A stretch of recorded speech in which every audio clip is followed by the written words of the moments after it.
जी हाँ दोस्तों, नमस्कार। मैं आपके बीच में उपस्थित हूँ आज ज्योग्राफी के उस सेक्शन को लेकर जो कल से आगे आज जो कल हम लोगों ने पढ़ा था वनस्पतियों को, तो आज हमारा सेक्शन जो है वह परियोजनाओं को लेकर है, सिंचाई परियोजनाओं को लेकर है, बहुउद्देशीय परियोजनाओं को लेकर है। दोस्तों मैं बता दूं कि यह चैप्टर काफ़ी बड़ा है और इस चैप्टर को हमने दो भागों में विभाजित करने का कोशिश किया है। और मैं यह कोशिश इसलिए भी किया है कि एक चैप्टर आपको बहुउद्देशीय परियोजनाओं की के अंतर्गत जो उसके प्रमुख विशेषता है उसको मैं बता सकूं, कितने भागों में बांटा गया है उसे हम बता सकूं। और दूसरी जो हमारी वीडियो होगी वह भारत में कार्यरत सभी बहुउद्देशीय परियोजनाओं की एक झलक आपके सामने लेकर प्रस्तुत करूंगा, जो किसी भी परीक्षा को लेकर बेहद महत्वपूर्ण होगा। दोस्तों मैं बता दूं कि ये परियोजनाएं बहुत उपयोगी होती हैं, बहुत कारगर होती हैं और इस परियोजनाओं के ऊपर लगातार गवर्नमेंट का निगाह होता है।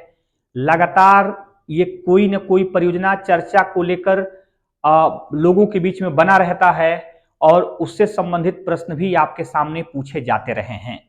तो दोस्तों कहीं ना कहीं हम आज उन्हीं परियोजनाओं के विशेषताओं को लेकर आपके बीच में प्रस्तुत हैं। और मैं यह भी बता दूं कि यह परियोजनाएं मुख्यतः भारत में 3 भागों में बटी हुई हैं।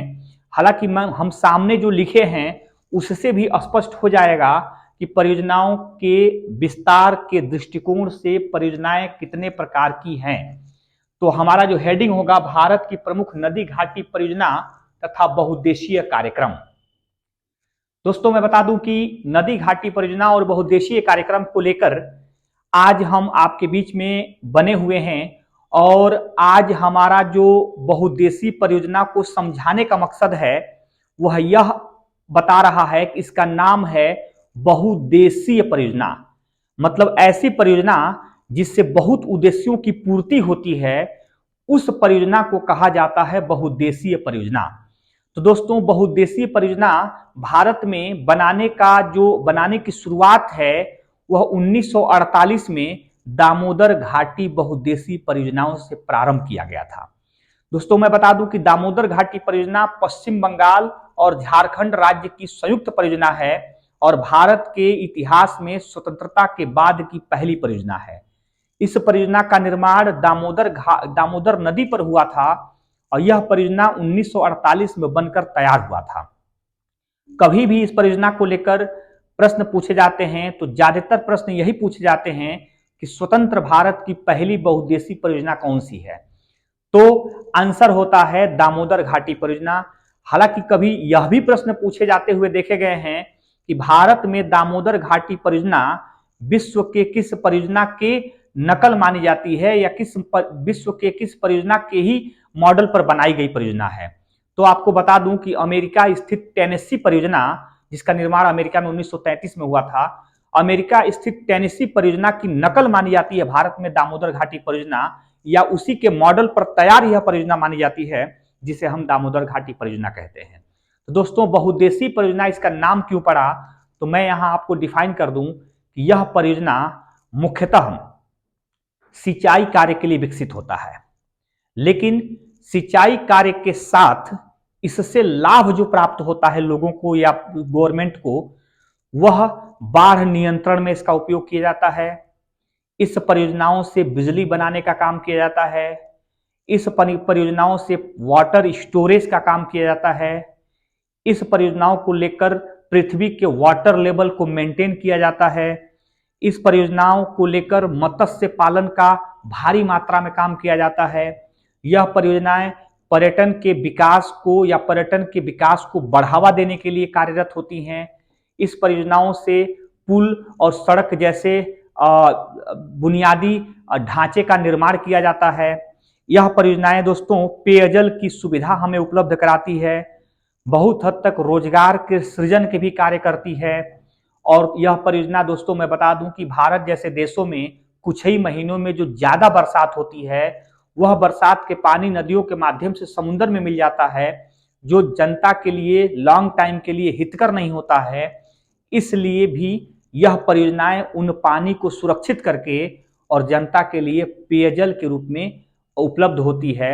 इसलिए भी यह परियोजना बेहद महत्वपूर्ण होता है दोस्तों। इन परियोजनाओं में मत्स्य पालन के साथ वानिकी का कार्य ज्यादा मात्रा में होता है। पशुपालन से लेकर पशु चारा तक के लिए सुविधा विकसित किया जाता है और अनन्य लाभ को ध्यान में रखते हुए इन परियोजनाओं को बहुउद्देशीय परियोजना कहते हैं। अब दोस्तों सिंचाई परियोजना को हम 3 भागों में बांट रहे हैं, जिसमें पहली परियोजना आपके सामने है जिसका नाम लिखा गया है लघु सिंचाई परियोजना।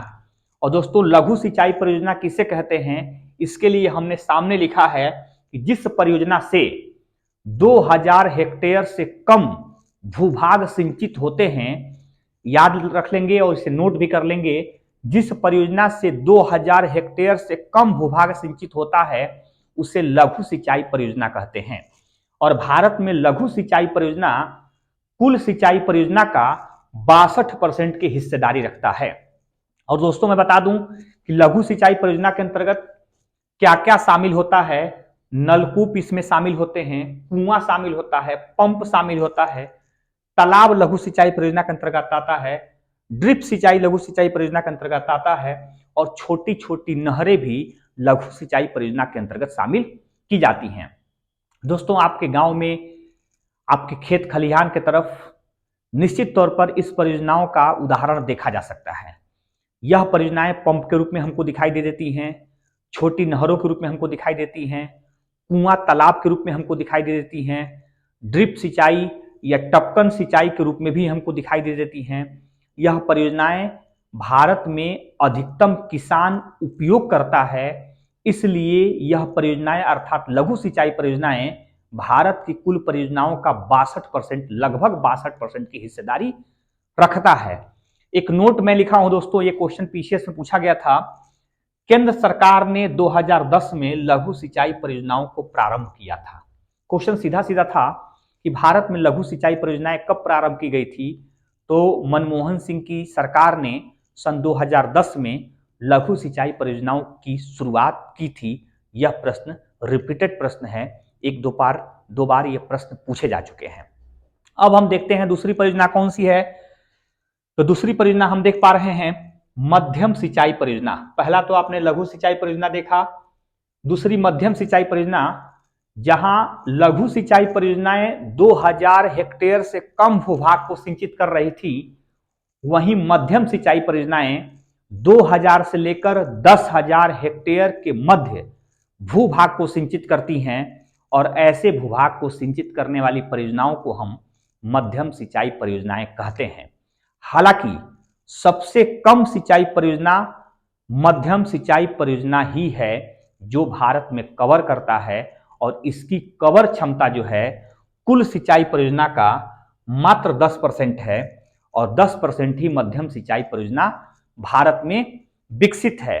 और इस परियोजना के अंतर्गत नहरी सिंचाई को शामिल किया जाता है दोस्तों। इसमें जो है कि छोटी नहरों को और इसमें बड़ी नहरों को हम शामिल करते हुए दोस्तों हम कहीं ना कहीं नहर सिंचाई परियोजना के अंतर्गत जो बड़ी बड़ी नहरें हैं, जैसे इंदिरा नहर हो गया, शारदा नहर हो गया, गंडक नहर हो गया, बहुत सारी ऐसी नहरें हैं जिनसे सिंचाई की जाती है, उनकी पूरी सिंचाई कवर क्षमता जो होती है वह कुल सिंचाई के 10% के बराबर होती है। तो कहीं ना कहीं आप देख सकते हैं कि मध्यम सिंचाई परियोजना ही सबसे कम कवर्ड परियोजना मानी जाती है।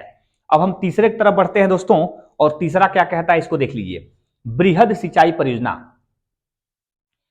बृहद सिंचाई परियोजना, इसके नाम से ही पता चल रहा है कि बृहद सिंचाई परियोजना है और यह इसकी सिंचाई जो क्षमता होती है, इसके सिंचाई के जो विस्तार क्षेत्र होते हैं वो बहुत बड़े एरिया तक फैले होते हैं। और यह कह रहा है कि ऐसी सिंचाई परियोजनाएं जिनसे 10,000 हेक्टेयर से अधिक भूभाग सिंचित होते हैं, दोस्तों याद रखिएगा 10,000 हेक्टेयर से अधिक भूभाग सिंचित होते हैं, ऐसी सिंचाई परियोजनाओं को बृहद सिंचाई परियोजना कहते हैं। जैसे एग्जाम्पल के तौर पर दामोदर घाटी परियोजना है, हीराकुंड परियोजना है, इसी के अंतर्गत आपके भाखड़ा नांगल परियोजना है, रिहंद बांध परियोजना है, इस समय तो काफी चर्चित है मेघा पाटेकर जी जो सामाजिक नेत्री भी हैं, उन्होंने नर्मदा घाटी परियोजना के बांध की ऊंचाई को बढ़ाने को लेकर इन्होंने लगातार आंदोलन किया था। जल जो है कि समाधि के रूप में भी इन्होंने महीनों तक सरकार के सामने चुनौती प्रस्तुत किया था। और मेघा पाटेकर जी के प्रयासों से बहुत सारे विस्थापित लोगों को घर मिल सका, बहुत सारे एक तरह से कह सकते हैं कि आपके पर्यटन को बचाने के लिए प्रयास हो सके और तमाम तरह के ऐसे कार्य हो सके। उनकी एक मुहिम थी, उनकी एक मिशन था जिसका नाम था रैली एंड वैली। उन्होंने नर्मदा घाटी परियोजना को बचाने के लिए लगातार एक प्रयास किया था, उनको कौन नहीं जान सकता है। तो दोस्तों ये सारे प्रश्न पूछे जा चुके हैं कि नर्मदा घाटी परियोजनाओं के लिए कौन सी नेत्री प्रयास की थी, तो मेघा पाटेकर हैं। उन्होंने रैली एंड वैली नामक एक अभियान चलाया था। वह किसके लिए चलाया था? तो नर्मदा घाटी परियोजना के लिए चलाया था। और इसलिए उन्होंने चलाया था ताकि नर्मदा घाटी परियोजना को लेकर जो बांध की ऊंचाई बढ़ाई जा रही है उससे होने वाले विस्थापितों पर जो प्रभाव हैं उसको कम किया जाए, उससे होने वाले जो पर्यटन का नुकसान है उससे बचाया जाए, उससे होने वाले जो है कि सामाजिक रूप से जो बदलाव हैं उसको रोका जाए। इन्हीं प्रयासों के लिए मेघा पाटेकर ने लगातार प्रयास किया था। दोस्तों वह भी एक देश की बहुउद्देशीय परियोजना है। आज तो वह परियोजना देश की सबसे बड़ी परियोजना है जिसके लिए भारी मात्रा में बिजली का उत्पादन हो रहा है, भारी मात्रा में जो है कि किसानों को जल मिल रहे हैं, तमाम तरह के उससे लाभ देश को प्राप्त हो रहे हैं। वह देश का वर्तमान में सबसे बड़ी परियोजना के रूप में स्थान प्राप्त कर चुका है। उसका नाम है नर्मदा घाटी परियोजना और नर्मदा नदी पर बनी हुई परियोजना है जिसका सर्वाधिक लाभ मध्य प्रदेश, महाराष्ट्र, गुजरात और राजस्थान जैसे राज्य प्राप्त कर रहे हैं। तो दोस्तों बृहद सिंचाई परियोजना जो 10,000 हेक्टेयर से अधिक क्षेत्र सिंचित करता है, वह भारत में कुल सिंचाई परियोजना का 28% कवर करता है। दोस्तों आप देख सकते हैं 28% उसकी कवरिंग क्षमता है और उसके अंतर्गत सामान्यतः बहुउद्देशीय परियोजना ही शामिल की जाती है। इसे भी आप जान सकते हैं कि बृहद सिंचाई परियोजना के अंतर्गत बहुउद्देशीय परियोजनाओं को ही शामिल किया जाता है। इस बात का भी आपके सामने एक प्रश्न है जिसको आप मेंशन कर सकते हैं। दोस्तों 3 ही परियोजना है और सभी बहुउद्देशीय परियोजनाएं हम अगले वीडियो में आपको लेकर आएंगे, जो आपको बताएंगे कि भारत में किस नदी पर और कहां पे कौन सी परियोजनाएं चल रही हैं जिससे किसानों से लेकर और आम आदमी तक को फायदे हो रहे हैं, सरकार से लेकर बाजार तक को फायदे हो रहे हैं। इस बात का भी मैं अध्ययन कराऊंगा। लेकिन आपको यहाँ एक लाइन और बता दूं, एक नोट जो लिखा हुआ है कि पंडित जवाहरलाल नेहरू ने बहुउद्देशीय परियोजना को ही, ये ध्यान रखेंगे आप, बहुउद्देशीय परियोजना को ही आधुनिक भारत का मंदिर कहा था। ये प्रश्न बहुत बार पूछा जा चुका है कि आधुनिक भारत का मंदिर बहुउद्देशीय परियोजनाओं को किसने कहा था? तो पंडित जवाहरलाल नेहरू ने कहा था। और इसलिए भी कहा था दोस्तों क्योंकि एक मंदिर से हम तमाम तरह की उम्मीदों की पूर्ति करने के लिए वहां पहुंचते हैं। एक मंदिर की सुरक्षा हमारे लिए सबसे बड़ी सुरक्षा होती है। एक मंदिर हमारा आस्था का सबसे बड़ा केंद्र होता है। ठीक उसी प्रकार से बहुउद्देशीय परियोजनाएं भी हमें सुरक्षित रखनी होगी। हम उससे अनन्य प्रकार के लाभ प्राप्त कर सकते हैं, अनन्य लाभों की उम्मीद कर सकते हैं और वह भी एक आस्था का केंद्र जैसे हमारे बीच में बना रहे ताकि किसानों से लेकर और नौजवानों तक को लाभ इसमें मिलता रहे या होता रहे। इसी समझ के साथ पंडित जवाहरलाल नेहरू ने इसे आधुनिक भारत का मंदिर कहा था। दोस्तों आज का वीडियो सिर्फ इसी से संबंधित था, इसी से रिलेटेड था। आप इस वीडियो को देखकर एक अध्ययन भी कर सकते हैं कि परियोजनाएं क्या होती हैं और लघु परियोजनाओं से लेकर बहुउद्देशीय परियोजनाओं तक हमारे जीवन में कैसे लाभकारी हो सकते हैं। दोस्तों ये वीडियो आपको अच्छा लगा या किसी प्रकार के आप प्रश्न पूछना चाहते हैं तो कमेंट करके हमें जरूर से बताएं। हम आपके प्रश्नों का जवाब देंगे, हम आपके समस्याओं का निदान निकालेंगे। दोस्तों आपको वीडियो देखने के लिए बहुत बहुत धन्यवाद। Thank you.